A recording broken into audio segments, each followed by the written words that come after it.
വളരെ രുചികരമായിട്ടുള്ള ഒരു chicken roast റെസിപ്പിയാണിത്. Chicken ഒട്ടും വെള്ളം ചേർക്കാതെ വേവിച്ചെടുത്ത് നല്ല പെരട്ടിയെടുക്കുന്ന ഒരു റെസിപ്പിയാണിത്. ചിക്കൻ പെരട്ടെന്ന് വേണേലും പറയാം. സാധാരണ ചിക്കൻ റോസ്റ്റിൽ ചേർക്കുന്നതിലും കൂടുതലായിട്ട് ഒരു ഐറ്റം ചേർത്തുകൊണ്ട് ഇതിനെ ഒന്നുകൂടി ടേസ്റ്റാക്കി എടുക്കുന്നുണ്ട്. നിങ്ങൾ സ്കിപ്പ് ചെയ്യാതെ കണ്ടിട്ട് ഇനി ചിക്കൻ വാങ്ങുന്ന സമയത്ത് ഇതുപോലെ ഒന്ന് ട്രൈ ചെയ്ത് നോക്കാം. ഇനി ഇതെങ്ങനെയാണ് തയ്യാറാക്കി എടുക്കുന്നതെന്ന് നോക്കാം. ചൂട് കട്ടിയുള്ളൊരു കടായി തന്നെ എടുക്കുക. കടായി ചൂടായിട്ടുണ്ട്. സൺഫ്ലവർ ഓയിലോ വെളിച്ചെണ്ണ ഒഴിക്കുക. വെളിച്ചെണ്ണ ഒഴിക്കുന്നതാണ് കൂടുതൽ ടേസ്റ്റ്. ഞാൻ വെളിച്ചെണ്ണ ഒഴിച്ചിട്ടുണ്ട്. ഒരു മീഡിയം സൈസ് 12 വെളുത്തുള്ളി എടുത്തിട്ടുണ്ട്. ഒന്ന് ചതച്ചെടുക്കുക. ഒരു 1.5-2 ഇഞ്ച് നീളത്തിൽ ഇഞ്ചി എടുക്കുക. രണ്ടും ഒരേ അളവിൽ ചേർക്കുക. സവാളയുടെ കൂടെ ഇഞ്ചിയും വെളുത്തുള്ളിയും ചേർക്കല്ലേ, ഇതുപോലെ തന്നെ ആദ്യമേ ചേർക്കുക. ഒന്ന് മൂത്തിട്ട് വേണം അടുത്തത് ചേർക്കാനായിട്ട്. നമ്മൾ വീട്ടിലെ അരച്ച ഇഞ്ചി വെളുത്തുള്ളി പേസ്റ്റ് ആണെങ്കിൽ 1.5-2 സ്പൂണിനടുത്തായിട്ട് ചേർക്കുക.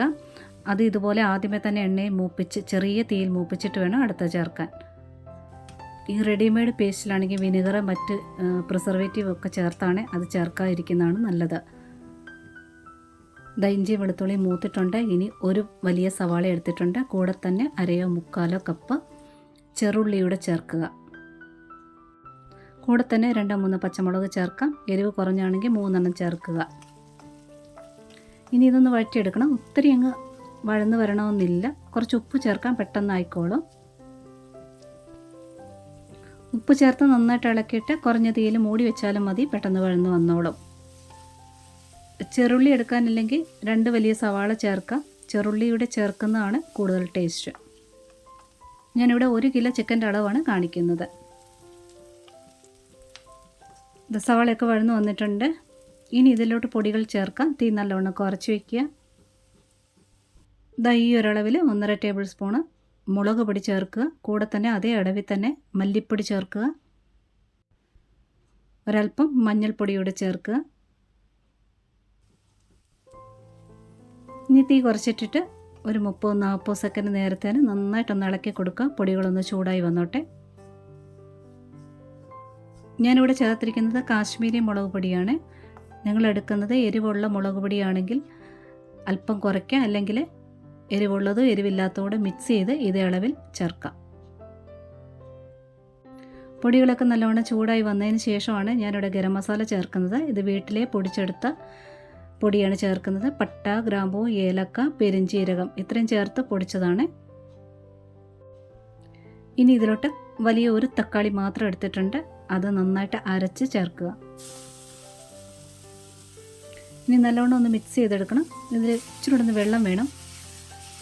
മിക്സിയുടെ ജാറിലോട്ട് ഒരു 1/2 ഗ്ലാസ് വെള്ളം ഒഴിച്ചിട്ട് അതുകൂടി ചേർക്കാം. നിങ്ങൾ എടുക്കുന്ന തക്കാളി റൗണ്ട് ഷേപ്പിലെ തക്കാളി ആയിരിക്കണം. ഒരല്പം പുളിയൊക്കെയുള്ള തക്കാളി ഉണ്ടല്ലോ, അതാണ് നല്ലത്. ഒരെണ്ണം ഞാനിവിടെ എടുത്തിട്ടുള്ളൂ, ഒരു വലിയ ഒരെണ്ണം. ഓവൽ ഷേപ്പിലെ തക്കാളിയാണെങ്കിൽ പുളി തീരെ കുറവായിരിക്കും. അത് സാലഡിനൊക്കെ ആയിരിക്കും ഏറ്റവും നല്ലത്. വെള്ളം കൂടെ ചേർത്ത് നല്ലവണ്ണം ഒന്ന് മിക്സായി കഴിയുമ്പോഴത്തേന് പെട്ടെന്ന് തന്നെ വെള്ളം വറ്റി അങ്ങ് ഡ്രൈ ആയിക്കോളും. മസാലയൊക്കെ നല്ലവണ്ണം കുഴഞ്ഞ് ഗരം മസാല തക്കാളിയുടെ പച്ച ടേസ്റ്റും ഒക്കെ മാറി നല്ലവണ്ണം കുഴഞ്ഞ് ഇതുപോലെ സൈഡിൽ നിന്നൊന്ന് വിട്ട് വരുന്ന ഒരു പരുവം. ഇതൊക്കെ പെട്ടെന്നായിക്കോളും കേട്ടോ. നന്നായിട്ടൊന്ന് ഇളക്കി കൊടുത്തുകൊണ്ടിരിക്കണമെന്ന് മാത്രം. ഇതായിട്ടുണ്ട്. ഇനി കഴുകി വൃത്തിയാക്കി വെള്ളം തോരാൻ വെച്ചിരിക്കുന്ന 1 കിലോ ചിക്കൻ ചേർത്തിട്ടുണ്ട്. നല്ലവണ്ണം വീണ്ടും ഒന്ന് മിക്സ് ചെയ്തെടുക്കണേ. ഞാനിവിടെ സവാളയിൽ ഉപ്പ് ചേർത്തിട്ടുണ്ടായിരുന്നു. ഈ സമയത്ത് ചിക്കനോട് വേണ്ടിയ ഉപ്പ് ചേർത്ത് മിക്സ് ചെയ്യാം.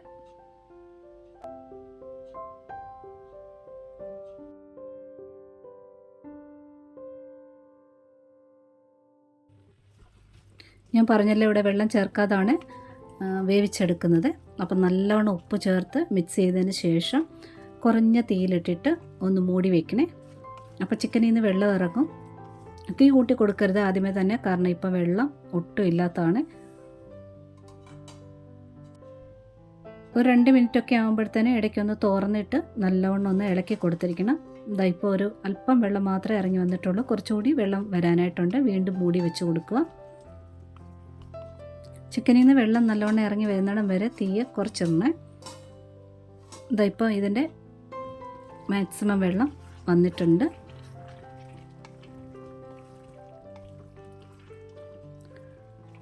നല്ലവണ്ണം മിക്സ് ചെയ്ത് ഉപ്പൊക്കെ പാകമാണെന്ന് ഇനി ചെക്ക് ചെയ്യുക. ഇനി ഈ വെള്ളം കുറേശ്ശെ വറ്റണം. ഇതിപ്പോൾ ഒരു പകുതിയോളം വെന്തിട്ടുണ്ട്. ഇനി ബാക്കിയുടെ വേകാനായിട്ടുണ്ട്. ഞാൻ ഇതിനകത്തൊരു സ്പെഷ്യലായിട്ടൊരു സാധനം ചേർക്കുമെന്ന് പറഞ്ഞില്ലേ, അത് ലാസ്റ്റിലാണ് ചേർക്കേണ്ടത്. ഇനി ഇതിൽ കുറച്ച് ഐറ്റം കൂടെ ചേർക്കാനായിട്ടുണ്ട്. ഈ വെള്ളം ഒന്ന് വറ്റിയിട്ട് ഒരു 3/4 വേവൊക്കെ ആകുമ്പോഴത്തേന് ചേർത്ത് കൊടുക്കണം. ഇനി കുറച്ചുകൂടെ വേകാനുണ്ടല്ലോ, അപ്പോൾ ഇത് കംപ്ലീറ്റ് ആയിട്ട് ഇനി മൂടി വെക്കേണ്ട കാര്യമില്ല. ഈ വെള്ളമൊക്കെ ഇനി വറ്റി വരണം. അതിന് അടപ്പ് പാത്രം കുറച്ച് മാറ്റി ഗ്യാപ്പ് ഇട്ടുകൊണ്ട് മൂടിക്കൊടുക്കാം. അതിന് വേകട്ടെ. കൂടെ തന്നെ വെള്ളം കുറേശ്ശെ വറ്റിക്കോളും.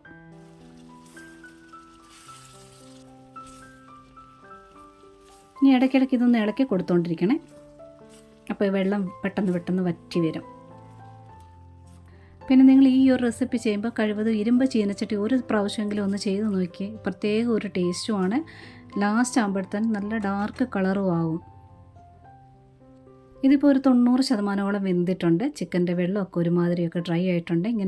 ഇനി ഇതിലോട്ട് ചേർക്കേണ്ടത് ആദ്യം ചേർത്ത പട്ട, ഗ്രാമ്പു, ഏലക്ക, പെരിഞ്ചീരകം പൊടിച്ചതിൻ്റെ കുറച്ചുകൂടി ചേർക്കുകയാണ്. കൂടെ തന്നെ കുറച്ച് കുരുമുളക് പൊടിയോടെ ചേർക്കുക. വീണ്ടും നന്നായിട്ട് മിക്സ് ചെയ്ത് കൊടുക്കുക. ഇനി ഇത് മൂടി വെക്കേണ്ട ആവശ്യമില്ല. നമ്മളിത് ഡ്രൈ ആക്കി എടുക്കുകയാണ്. കുറച്ചൊന്ന് പുരട്ടി എടുക്കുകയാണ്. അതുകൊണ്ട് ഇടയ്ക്കൊന്ന് ഇളക്കുക. കുറച്ച് നേരം ഒന്ന് ഇളക്കാതെ ഒന്ന് വിട്ട് കൊടുക്കുക. പിന്നെ വീണ്ടും ഇളക്കുക. ഇങ്ങനെ ഇളക്കി ഇത് ഡ്രൈ ആക്കി എടുക്കുക. ചിക്കൻ റോസ്റ്റിലൊക്കെ തേങ്ങാക്കൊത്ത് ചേർക്കണമെന്ന് നിർബന്ധമുള്ളവർക്ക് സവാള ചേർക്കുന്ന സമയത്ത് ചേർക്കാവുന്നതാണ്. ഇതുപോലെ കുറച്ചൊന്ന് ഇളക്കും. കുറച്ച് നേരം, അതായത് 1 മിനിറ്റ് നേരത്തോളം ഇങ്ങനെ വിട്ടേക്കും. വീണ്ടും ഒന്ന് ഇളക്കും. തീയപ്പോൾ കുറച്ച് വെക്കണേ, വെള്ളമൊക്കെ കുറവല്ലേ. ഇനി നല്ല ഫ്രഷ് ആയിട്ടുള്ള കറിവേപ്പില ചേർക്കണേ. എൻ്റെ കറിവേപ്പില ഇച്ചിരി ഉണങ്ങിയതാണ്. ഇനി മല്ലിയില നിർബന്ധമില്ല, മല്ലിയില ചേർക്കേണ്ടവർക്ക് ചേർക്കാമേ. കറിവേപ്പില അല്ലെങ്കിൽ ഏറെ ചേർക്കുക. ഞാൻ പറഞ്ഞില്ലേ, സ്പെഷ്യലായിട്ട് മണവും രുചി കൂട്ടി കൊടുക്കുന്ന ഒരു സാധനം, അതിതാണ് കസൂരി മേത്തി. 1 സ്പൂൺ ഫുള്ളായിട്ട് എടുത്തിട്ടുണ്ട്. കയ്യിലിട്ട് നല്ലവണ്ണം ഞെരടി ഒന്ന് പൊടിച്ചിട്ട് വേണം ചേർക്കാനായിട്ട്. ഞാൻ ഞെരടിയിട്ട് അത്രേ പൊടിയുന്നുള്ളത്. ഇത് ചൂടായി ഇളക്കി കഴിയുമ്പോഴത്തേക്കും നന്നായിട്ട് ചൂടാവുമല്ലോ, അപ്പോഴത്തേക്കും നല്ലൊരു സ്മെല്ലാണ് വരുന്നത്. അത് എപ്പോഴും ഗ്യാസ് ഓഫ് ചെയ്യുന്നതിന് ഒരു 3 മിനിറ്റ് മുന്നായിട്ട് വേണം കസൂരി മേത്തി ചേർക്കാനായിട്ട്. ലാസ്റ്റ് ചേർക്കുക. ഇപ്പം നല്ലൊരു മണമാണ്. ഒരു റെസ്റ്റോറൻറ്റ് സ്റ്റൈലിലുള്ള ഒരു റോസ്റ്റിൻ്റെ മണം. ഞാൻ ഗരം മസാലയൊക്കെ വളരെ കുറച്ചാണ് ചേർത്തിട്ടുള്ളത്. കുറച്ചുകൂടെ നിങ്ങൾ ടേസ്റ്റ് ചെയ്തിട്ട് കുറച്ചുകൂടെ നിങ്ങൾക്ക് മുന്നേ നിൽക്കണമെന്നുണ്ടെങ്കിൽ ലാസ്റ്റ് സമയത്ത് കുറച്ചൊന്ന് സ്പ്രെഡ് ചെയ്ത് കൊടുക്കാവുന്നതാണ്. കസൂരി മേത്തിയൊക്കെ ചേർത്ത് നന്നായിട്ട് മിക്സ് ചെയ്ത് ഒരു 3 മിനിറ്റ് നേരം ഒരു ലോ ഫ്ലെയിമിൽ ഇട്ടാൽ മതി. ഗ്യാസ് ഓഫ് ചെയ്തിട്ടുണ്ട്. ഇത് റോസ്റ്റ് ഇരിക്കും തോറും ഒന്നുകൂടി ഡാർക്കാവുക, പ്രത്യേകിച്ച് ഇരുമ്പ് ചീനച്ചട്ടിയിൽ ഉണ്ടാക്കുകയാണെങ്കിൽ. അപ്പോൾ പിന്നെ നിങ്ങൾ ഇരുമ്പ് ചീനച്ചട്ടിയിൽ തന്നെ ഈ റോസ്റ്റ് ഒരു പ്രാവശ്യമെങ്കിലും ഉണ്ടാക്കി നോക്കുമല്ലോ. നിങ്ങൾക്ക് ഈ റെസിപ്പി ഇഷ്ടപ്പെട്ടിട്ടുണ്ടെങ്കിൽ ഒരു ലൈക്ക് തന്നൊന്ന് സപ്പോർട്ട് ചെയ്തേക്കണേ. കൂടാതെ കൂട്ടുകാർക്കൊക്കെ ഷെയർ ചെയ്യാനും ലൈക്ക്, കമൻറ്റ്, ഹൈപ്പും സബ്സ്ക്രൈബും ഒക്കെ തന്ന് സപ്പോർട്ട് ചെയ്യാൻ മറക്കരുത്. ഒരുപാട് സ്നേഹത്തോടെ താങ്ക്സ് ഫോർ വാച്ചിങ്.